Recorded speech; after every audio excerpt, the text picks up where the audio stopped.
Okay, hi everyone. My name's Julianna Kantner, and I am a sophomore studying international studies and political science. I took the social entrepreneurship class last semester, and it was a fantastic experience for me, and it actually progressed into work that I'm doing now. So I'm very grateful for that opportunity. And a first bit of advice that I would give as you take this course is to actually take it serious, because the things that you work on can actually connect you with resources that will help you in ways that you might not see now. And to also choose a project that you're passionate about, that you care about, because that is one of the things that will make the class all the more enjoyable. So I'll start a little bit by giving you an explanation of how my group chose our project and what our project was. I'll show you a little preview of what our project looked like and just give some tips as I go through that, and then I guess answer some questions. So I was in a project group with some other students and some girls I was actually friends with before who were in Students with Refugees with me. And so we all kind of had that basic interest in common, and as a result, we really wanted to work with the refugee community in Northwest Arkansas and build a project that helped that community. And so all of us kind of started thinking, and we also all realized that we really did have a passion for connecting students to educational opportunities. And because one of our group members was interning with Canopy, we knew that Canopy had students who needed help figuring out how to connect to post-secondary opportunities and how to understand the process of getting to college, applying to college, being in college. And as a result, we kind of decided to gear our project towards that issue. And so when Canopy came to speak to our class, we we're like, this is perfect, this will be great, Canopy is interested, Canopy needs this kind of help. And that's kind of how our project began. And so I'm gonna share my screen so that I can show you the project presentation. And today I'm a one-man show, so I don't have my group members with me. And this is obviously a group project, but I will at least give you a little bit of a description of what our project looked like. Let me just get into present. Okay. All right, so our project was called Project Pathways, and the problem that we focused on was how students in Canopy, Northwest Arkansas, refugee students in particular, face many barriers when coming to like educational progress. So they face barriers of socioeconomic status, language barriers, cultural barriers. They were first generation students. They had citizenship status that varied. And then we also looked at the fact that public school counselors are heavily outnumbered and cannot provide individualized advice to these students. And so in order for these students to have post-high school success, it was critical that they had a way to understand the process of applying to college, of getting to college, and that they had individualized support. And so as we looked at this issue, we did an ecosystem assessment, which all of you will do, and it was super beneficial, and I highly recommend taking it seriously, because that's how we understood the problem, that's how we understood what solutions would be best for the students and groups that we were trying to work with.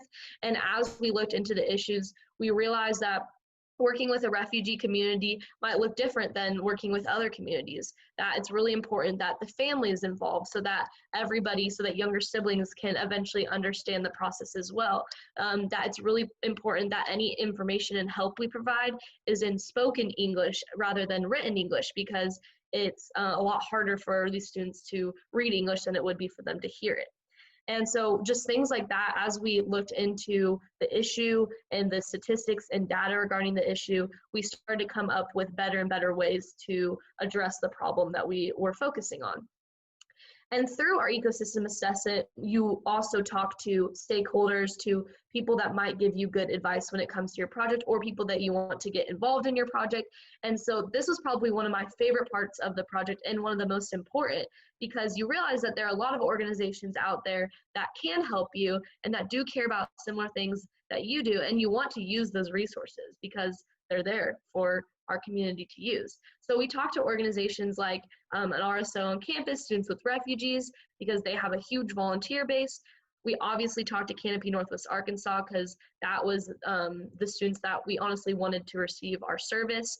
We talked to NWAC, which is a community college, and specifically looked into some programs that they have that help students who face various disadvantages. We talked to multi-craft contractors, which is not necessarily a college, but it's a way that students could get job training and education while also being paid. And so as we talked to all these different organizations, it really helped us formulate our project, figure out ways that we can incorporate other organizations and ways that other people can help us. And so that is a part that I definitely recommend taking seriously. I definitely recommend taking your teacher's or your professor's advice and reaching out to as many people as you have time to, because that was super helpful for us. And honestly, now as we are still working on things similar to this project, we're still connected with these different resources that our professors encouraged us to reach out to. So that was really awesome.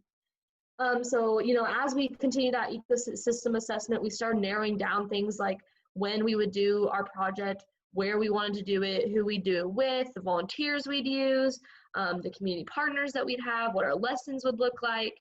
And while all these details obviously got, muddled because of COVID-19 and we're not fully following through on everything, it was super helpful to think them through. And it helps us progress as things change. We can look back, okay, we were originally going to do this, so how can we still incorporate that, or how can we move forward and have a better way to go about things.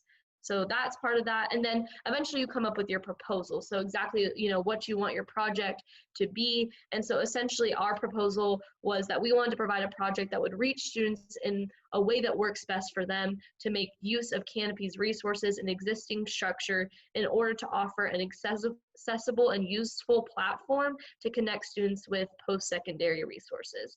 And we wanted to provide this service completely free for each student. So as we continue with the project, one thing that you will look at is your financial viability. And so we basically assess, how we'd afford this project. And for us, it was our overhead costs were very low because it could be really entirely service-based. But you want to look at that because if you're going to expand the project, if you're going to scale it, if you're going to have a greater impact, you have to look at ways that your project will become bigger and bigger, and eventually the costs become higher and higher. So you do a lot of forward thinking, which is really good because that helps you realize like the potential of what you're doing. And like I said, we looked into our viability, the sustainability and scalability of our project, ways that we can make a bigger impact on our community. We had to develop a timeline, and then we looked at ways that we would assess the impact we were having on the students. So we would ask them how they're doing before the project began, how they feel about college, how they feel about their applications, and then after the project. We could assess how many students actually go through the program, how many students actually enroll in post-high school options after we provide our services. And that's also a really important part of the project because it helps you assess like how you'll be able to see how successful your project is. So that's essentially what our project looked like. But now, just so you know, we have continued to work on things like that, especially two of us, me and another girl, Annette, have both proceeded to intern with Canopy, and through our internships, we have actually been assigned this project. And so we're currently working on having a college night for our students at Canopy. We are working with NWAC in the LIFE program to bring resources to these students. We're planning a meeting with them on Saturday to basically go over essentials when it comes to applying to college. So it doesn't look like exactly how we had planned it looking, and it's not a super individual like project aside from Canopy yet, but we are still working on the stuff that we researched in that class, which is really awesome. And it is why I encourage you to really take this seriously and go for something you care about. But that's essentially all I have. So if you want to ask some questions, I'm totally welcome to them. Yeah, thank you so much. And at the end, you answered two questions I planned to ask you about where's the project now and how, because you mentioned before that it has connection with the work you're doing now. So you answered this already, but still I have more. How do you and your understanding of your path changed before you took the class and, got this experience with developing the project and after? Yeah, honestly, this was definitely the best college class I've taken. So all of you that are in this class, be happy, feel lucky because it's fantastic. And so before the class, like, I guess I really didn't realize how much like you as an individual can do for your community. Like how you can actually do a project that you care about and see results from it. I didn't realize that. Like, I didn't really think that I had the ability to do that.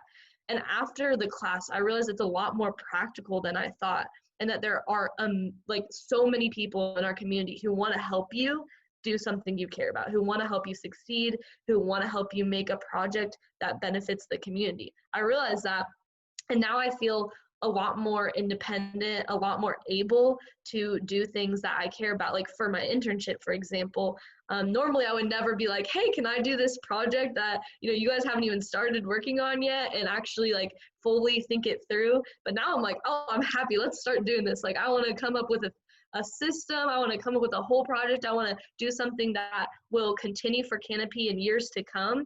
And this class gave me that confidence to realize that you as an individual or you as a group have the ability to really help change happen in your community. Yeah, great. I understand you. I feel the same. When I met Raquelo and I was working on my project and he helped me with this, and I feel really the same. Yeah, Rogelio and Dr. Hare were fantastic. So yes, fantastic. That's true. Sometimes you just don't realize how much we can do, and unless someone tell you and just shows you that you've already done and you can. And I mean, yeah, that's great. What were the challenges you faced maybe during the working on the project in the class or then, and how did you manage with them? Because I know that developing a social project is very interesting and very cool, but at the same time, sometimes it can be challenging, and that's why I'm asking for your advice. Yeah. So some of the challenges I faced is like, obviously going into the project, I had an idea in my head of what I wanted it to look like and what I wanted it to be and how big I wanted it to expand and how fast I wanted it to happen. And none of the ideas I had in my head really ended up happening. Like even now, ideally, like I would love for it to be like an independent project. I would love for it to, be how I envisioned it, but it's not exactly that way.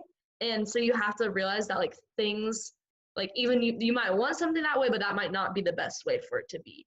And it might be not be the most successful system or project. So things would constantly be changing from what we like originally intended our project to look like, or like some of the people that we would talk to, some of the stakeholders would be like, actually, I think you should do it this way, or like we have this suggestion, or have you thought about this issue? And we're like, oh no, we haven't thought about that. And so things like that would come up all throughout working on the project. And sometimes it can be like a little discouraging at first, but then you realize like, even though it might not look exactly the way that you intended to, it still is going to do something good for your community. It still is a project. You just have to work to make it better and better and better so that it actually has a good impact. So that was probably the biggest challenge. And even now it's still a challenge because we're constantly adapting like how we help these students connect to these post-secondary resources. And we start to realize, oh, wait, we actually need to backtrack and go over things that we didn't think we needed to go over. But it's good to learn like how to best help the, the community that you're trying to help, because it's not about you. It's not about what you want. It's about, is the service you're providing actually helping the people that you want it to help? So, yeah. Yeah, I feel it also. And the last question would be, what helps you to go through these challenges and through difficulties? What helps you to go forward? The thing that, like, it's super nice working with Annette. Like, it was really fun working with her on the project. And now that we're both interning at Canopy together and working on this project together, like, we can bounce ideas off of each other. And sometimes, like, she'll be like, hey, like, I think you're off on that. Like, I don't think that will work with these students. And I'm like, yeah, you're probably right. And that's, like, helpful to have somebody to kind of, like, bounce ideas off of and remind you of what is, like, what might work and what might not work. So that's been really helpful. And then also just still knowing that like no matter what the project ends up looking like in the end, no matter what it ends up being, it's still like helping students. And even if it looks completely different than I originally intended, like we're helping students who need help with this. So that's probably like the best part of it, is just knowing that like it started as like nothing, like an idea, and now we're actually like doing stuff that we were talking about in class last semester. And no matter how that looks, that's still really cool to know.